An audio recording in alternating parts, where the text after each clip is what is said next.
La invitación del padre Julian Assange a los festejos de la independencia mexicana y la entrega por parte de Claudia Sheinbaum de las llaves de la ciudad al periodista recluido en Gran Bretaña han vuelto a poner en circulación los cables de Wikileaks que sobre México se dieron a conocer vía el periódico La Jornada. A una década de distancia de aquel cúmulo de 3.000 comunicados redactados desde la embajada estadounidense en México, vale la pena volver sobre algunos de ellos. El primer cable está fechado el 14 de junio de 2006. Hasta la embajada de George W. Bush llega un consejero del Instituto Nacional Electoral, Arturo Sánchez Gutiérrez, quien estuvo encargado del financiamiento a los partidos políticos durante 7 años y luego fue consejero electoral durante otros 7, de 2003 a 2010. Quien redacta el cable asegura que el consejero del INE, cito, claramente le tiene poco amor a López Obrador. Es decir, que la forma en que se expresa del candidato de la izquierda es despectiva. Pero el cable es crucial para nuestra historia reciente porque en él este consejero, Sánchez Gutiérrez, afirma que la elección se definirá a favor de Felipe Calderón por 3 puntos porcentuales o menos, que esperan una reacción popular encabezada por López Obrador, que se desgastará porque ya hay un acuerdo con los partidos para que acepten los resultados, y le anuncia a los gringos que quizás no exista un anuncio del ganador vía el conteo rápido y que todo recaerá en el programa de resultados preliminares, el PREP. También se le pregunta al consejero sobre las denuncias públicas de Andrés Manuel sobre el software para contar votos vendido por el cuñado de Felipe Calderón, Hildebrando Zavala. Y el consejero da una serie de explicaciones bastante confusas. Primero dice que usan un programa que si bien es de Hildebrando, no se lo compraron a él, y luego que tenían un contrato con una empresa de procesamiento de datos de Hildebrando, pero que lo firmaron en el 2000 cuando el cuñado ya no estaba. Es notable la forma en que el consejero del INE habla de las negociaciones con el PRI para que acepte los resultados a favor de Calderón, a cambio, dice, de puestos en el gabinete y aprobación de ciertas leyes. Lo que queda claro es el papel del INE completamente sesgado a favor de uno de los contendientes, el de Acción Nacional, y de alguna forma inmiscuido en las negociaciones con el PRI de Roberto Madrazo. El siguiente cable, sobre el que quiero llamar su atención, es el que tiene fecha de 19 de octubre de 2009, en el que reportan una conversación con el secretario de la Defensa Nacional, el general Guillermo Galván Galván, donde el militar les externa a los empleados de la embajada norteamericana su anhelo de que Felipe Calderón decrete el estado de excepción para su guerra contra el crimen organizado. Quien redacta el informe detalla que el militar citó la posibilidad de invocar el artículo 29 de la Constitución que regula la suspensión de las garantías individuales y el traspaso de las facultades del legislativo al presidente de la República. El general Galván se queja de que el ejército no tiene un marco legal para actuar y que este solo podría sostenerse con el estado de excepción en el que todas las garantías son canceladas. Galván recurre al artículo 29 porque al parecer la guerra contra el crimen se obstaculizaba por los derechos individuales como la libertad de expresión, manifestación y agrupación. Este cable nos da una idea de lo que estaba sucediendo al interior de las Fuerzas Armadas mientras eran lanzadas a las calles y las sierras sin cobertura jurídica.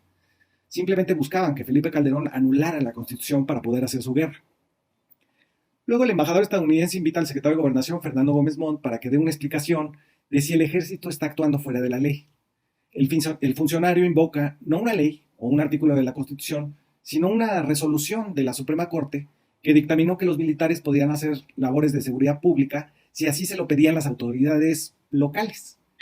Gómez Montt confiesa ante los gringos que el gobierno de Calderón ha discutido la suspensión de garantías y el estado de excepción en casos como el de Chihuahua y en específico de Ciudad Juárez.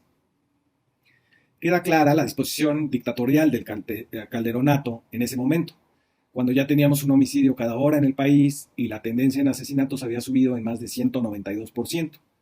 La Constitución permite el estado de excepción solo si hay una invasión o una catástrofe natural de dimensiones nacionales o una guerra civil.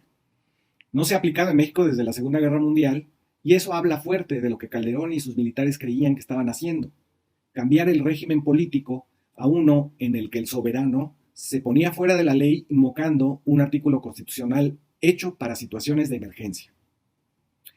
Sabemos por este cable de la embajada estadounidense que Calderón discutió la posibilidad de hacerse de todo lo que está fuera de la ley, es decir, matar legalmente.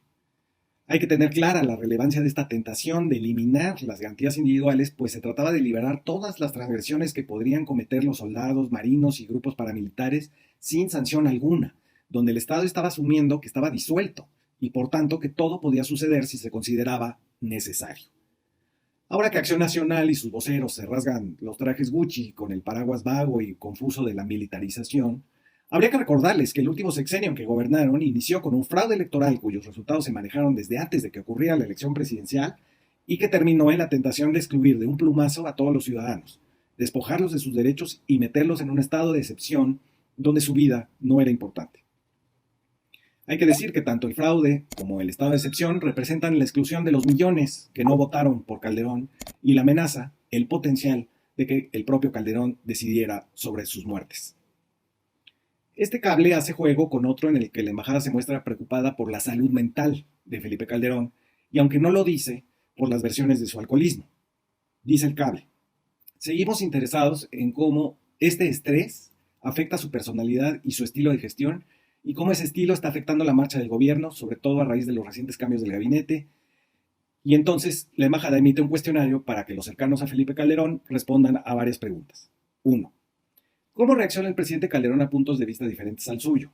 ¿Le gusta debatir con personas que no están de acuerdo? ¿Prefiere escuchar su punto de vista pensando un momento para después llegar a una respuesta? ¿Se rodea de gente que tiene diferentes puntos de vista? ¿O prefiere personas que simplemente dicen sí, presidente? 2. ¿Cómo describiría el estilo de gestión de Calderón? ¿Es más un hombre de ideas o un compulsivo? ¿Cuáles son los efectos de su estilo de gestión para aquellos que trabajan para él? 3. ¿El estrés ha afectado a algún miembro de las áreas de seguridad o económicas del gabinete? ¿Han tenido algún problema de salud? ¿Qué tipo de actividades realizan estos miembros del gabinete para lidiar con el estrés? Hasta ahí el cuestionario, que apunta hacia una inquietud y recelo hacia el estado mental de Calderón y los miembros del gabinete tras el desastre de la guerra, la crisis de la llamada gripe del puerco, la caída de la economía en un 5.2%, el cierre de empresas y el desplome del 63% de Acción Nacional en las elecciones intermedias de 2009.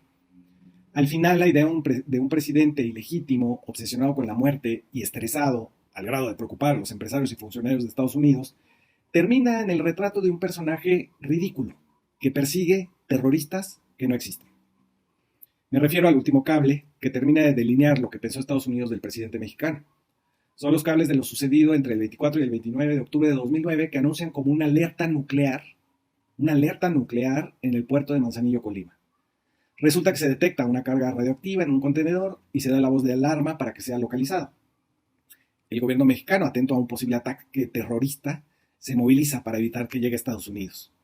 Un día más tarde, el paquete nuclear se localiza en una bodega de Samsung en Querétaro.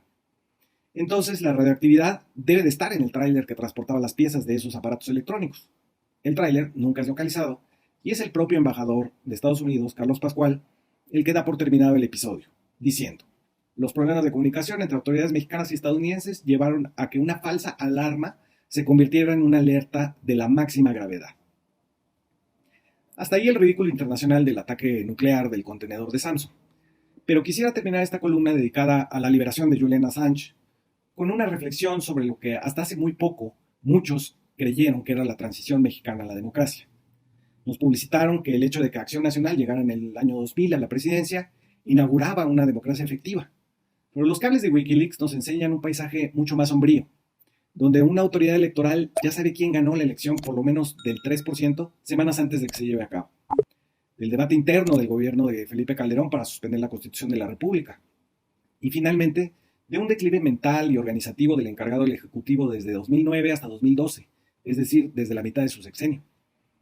El Calderón de Wikileaks es el retrato de la debacle del Estado y sus compromisos jurídicos, tanto como de su supuesto espíritu democrático. Si atendemos a esta versión que los cables sostiene, el sexenio del Calderonato desató una crisis humanitaria sin precedentes, pero algunos de sus miembros tuvieron la intención de que nos fuera peor. Muchas gracias por escuchar. Si les gustó este texto, denle like.